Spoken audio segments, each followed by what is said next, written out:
अपना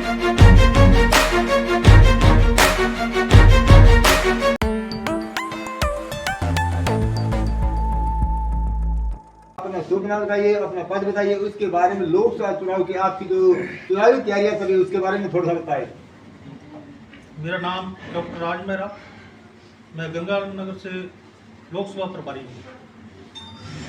और जो हमारी चुनाव की अभी तैयारियां चल रही है, जो पिछले सालों की बजाय इस बार बहुत बढ़िया चल रही है, क्योंकि इस बार लोग तीसरा विकल्प देख रहे हैं। ये जो हमारी पार्टी है ये झूठ पे नहीं चल रही, ये सच्चाई पे चल रही है। अब लोगों को पता चल गया है कि कौन सच्चा है कौन झूठा है, इसलिए इस बार बहुत ही बढ़िया रिजल्ट रहेगा। एक खास मेहमान से आपको बात करवाएंगे। हम आपको बताने जा रहे हैं कि बहुजन समाज पार्टी से लंबे समय से जुड़े हुए भोला सिंह जी बाजीगर, इनका स्टेट देखिए, इन्होंने कभी भी किसी पार्टी के पिछ लोगू नहीं हुए। हालांकि इन्होंने जो दिया अपनी पार्टी के हित में किया, तो इनका जो संघर्ष आज देखा जाए तो इनके बारे में बातचीत करेंगे। तो भोला सिंह जी, हमारे चैनल में आपका एक बार फिर स्वागत है, और आप हमें अपने संघर्ष के बारे में थोड़ा सा बताएं, जिस यार आज अपने समाज को जोड़ने में आज मजबूत हुए।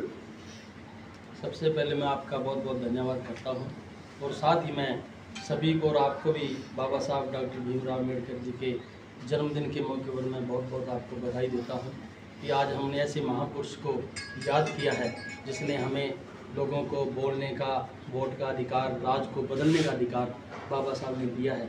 और मेरा संघर्ष तो कुछ भी नहीं है, मेरा संघर्ष कुछ नहीं, हमारे महापुरुषों का संघर्ष है, बाबा साहब का संघर्ष है, माननीय श्री कांशीराम जी का संघर्ष है, और बहन कुमारी मायावती का सबसे ज़्यादा बड़ा संघर्ष है।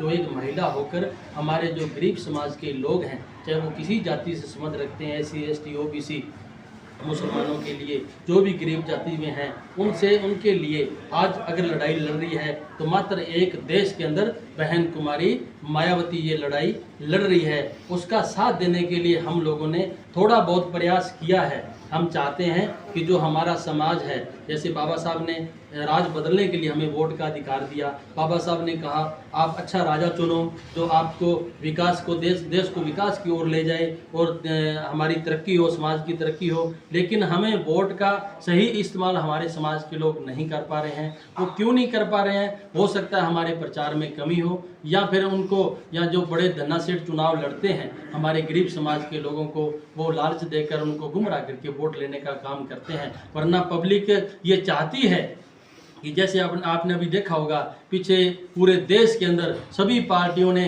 चंदा में बहुत बड़ा घोटाले के तौर पर उन्होंने सबका नाम आया, लेकिन एक बहुजन समाज पार्टी मात्र ऐसी पार्टी है जहां घोटाले के नाम पर बहन कुमारी मायावती जिंदाबाद थी और जिंदाबाद ही है, और बहन कुमारी मायावती का कहीं भी ऐसा कहीं नाम नहीं आया है। इसलिए हम हमारे देवकरण जी यहाँ आज पधारे हैं बाबा साहब की जयंती के मौके पर, और कार्यकर्ता जो हमारे क्षेत्र के कार्यकर्ता हैं उनसे अपील की है, उनसे निवेदन किया है कि जो 19 अप्रैल को जो चुनाव होने जा रहा है, जो देश का भविष्य बदलता है, उसके चुनाव को लेकर ये अपील करने के लिए आए हैं कि आप वोट हमें दो, और बहुजन समाज पार्टी को आगे बढ़ाने के लिए बहन कुमारी मायावती को आप मजबूती कर सकते हो अगर आप बहुजन समाज पार्टी के हाथी के सिंबल पर वोट देने का काम करोगे।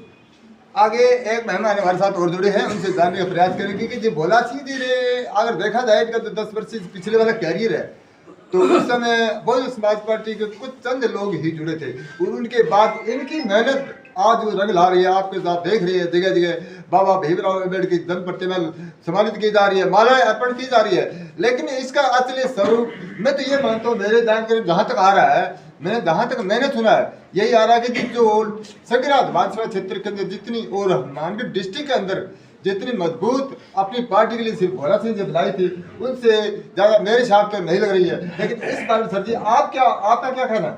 जय भीम। मैं श्री गंगानगर जिले से बहुजन समाज पार्टी के उपाध्यक्ष पद पर हूँ, और मैंने गंगानगर से पिछला विधानसभा चुनाव लड़ा था। जैसे माननीय सभी बड़े बुजुर्गों की कृपा इन पे भोला सिंह से इतनी बनी हुई है कि राजस्थान के एक सच्चे सिपाही के रूप में हम इनको सबको आज भीमराव अम्बेडकर जी की 133वीं जयंती पर ऐसे सच्चे सिपाही को सलूट करते हैं। अगर ऐसे सिपाही अगर 21 भी हो जाएं पूरे गंगानगर जिले में, तो ये चुनाव 2024 का हमारे हाथ में ही होगा, और आने वाले चुनाव भी होंगे। इसी के साथ सभी से अपील है कि बहुजन समाज पार्टी को वोट देकर विजयी बनाएं। जय हिंद, जय भारत।